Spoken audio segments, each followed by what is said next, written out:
In this video, I'm going to be talking about Bandit's No Clutter collection, how to use it, and what you need to do in order to install it. If you haven't already subscribed, help a small channel out like mine and click that link right now.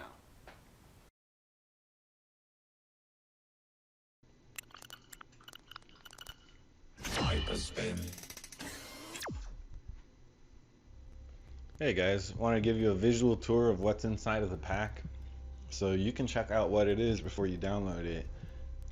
This is what you're going to see when you're browsing through each of the systems and what the default themes are going to look like. As you can see, I went with a very prominent box art and video with the system in each of the video overlays so that you can see it. So we got the main list, 343 games. Golden era, it's all your stuff from the old school 70s and 80s. Then we got the more modern games from the 90s and noughties. Going into categories, we have all the genres split up. And first we're starting off with the fighters, everything with a held bar and a versus setup. Got your beat 'em ups where you're kind of moving around in a space and punching everybody. Shoot 'em ups going vertical or horizontal style ones. Running guns where your primary thing is on foot.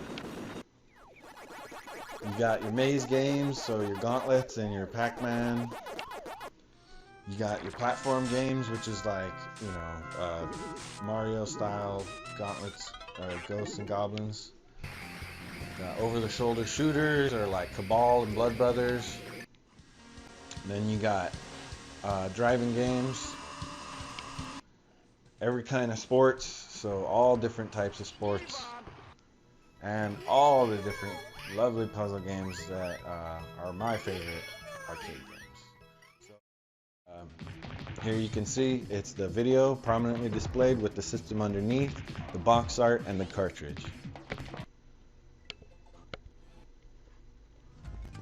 Here's the Nintendo 64 one. Here's the GameCube one.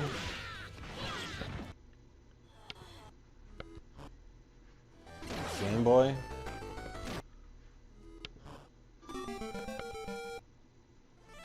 Game Boy Color.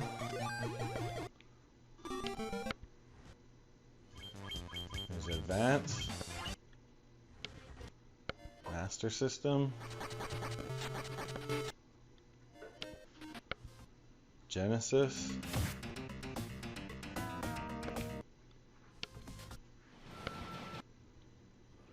Sega Saturn,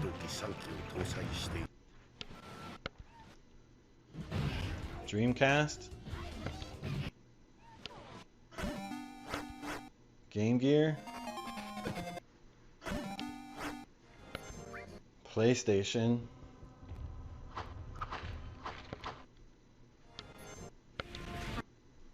PSP,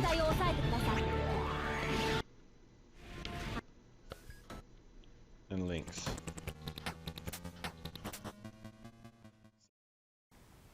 Now, let's get into the installation.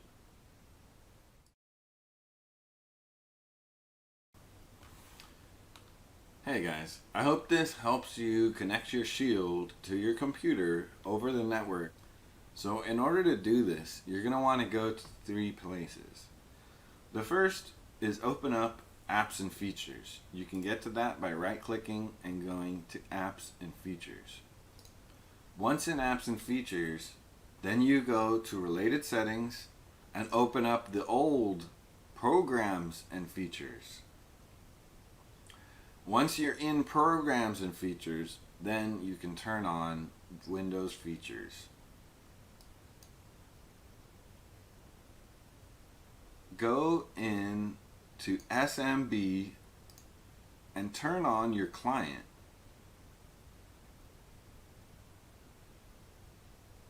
And SMB Direct.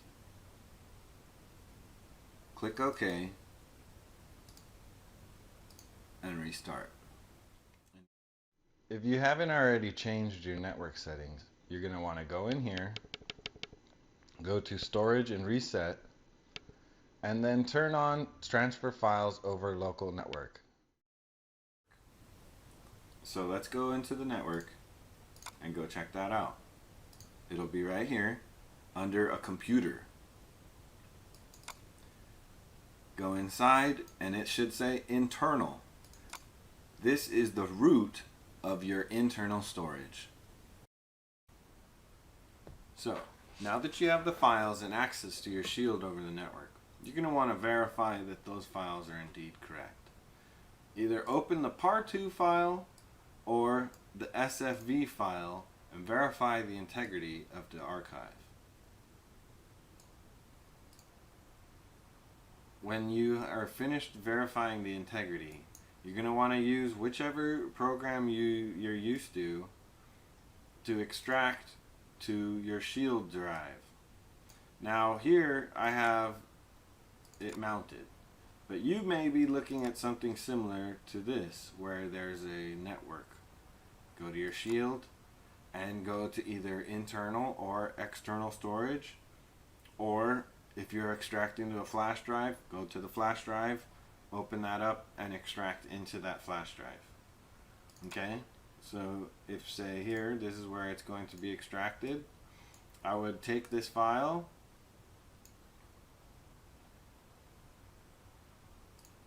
right click and drag. Now it comes up with the menu, and you can also extract here, or using WinRAR, extract here. Once you're doing that, it'll extract the Hyperspin folder straight to the internal drive or to the flash drive or whatever media, and that's how you're going to install it.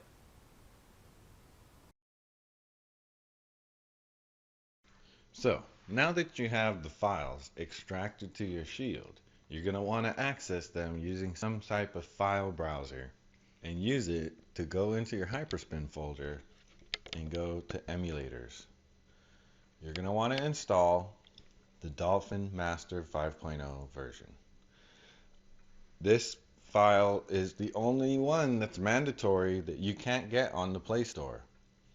So feel free to look through these others, but we're going to go through installing those through the Play Store right now.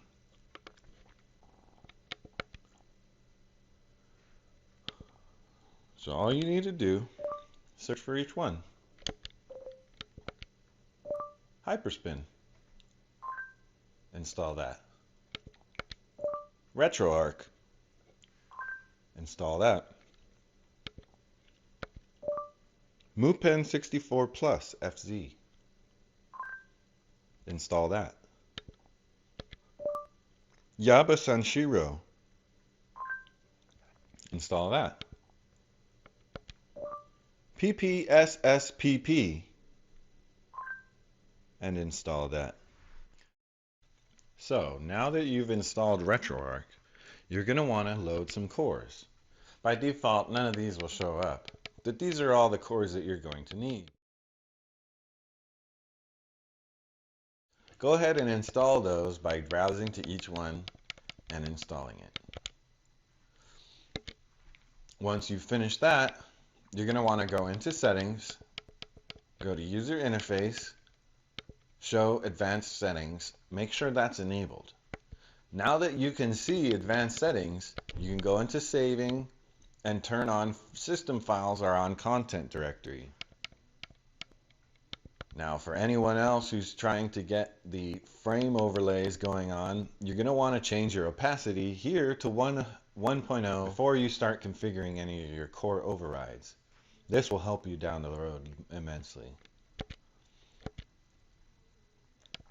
Now that you've got those things out of the way, let's look at how you can change your inputs.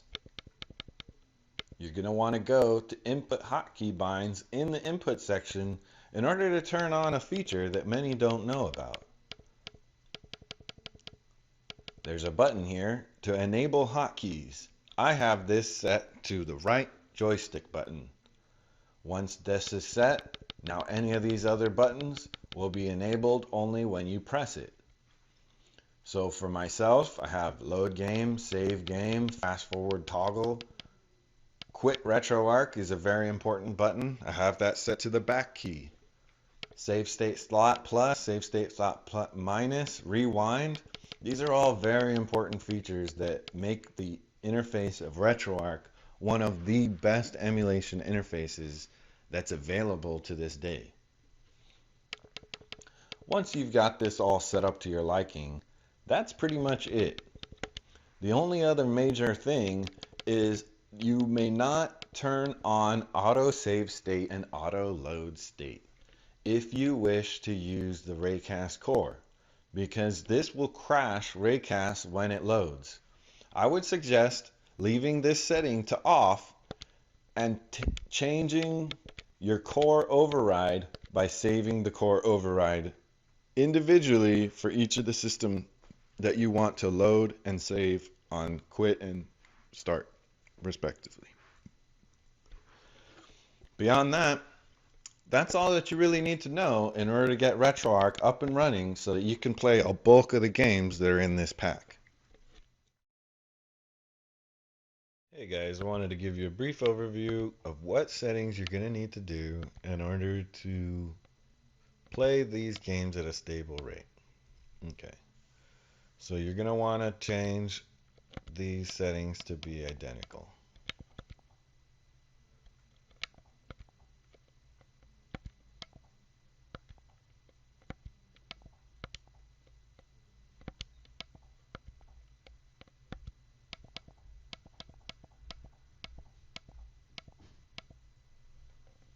Okay. And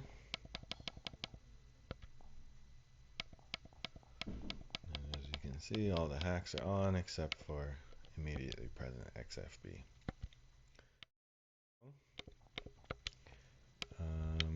And beyond that, you're going to want to change the emulated clock speed to 65%. And that will let games run at full FPS.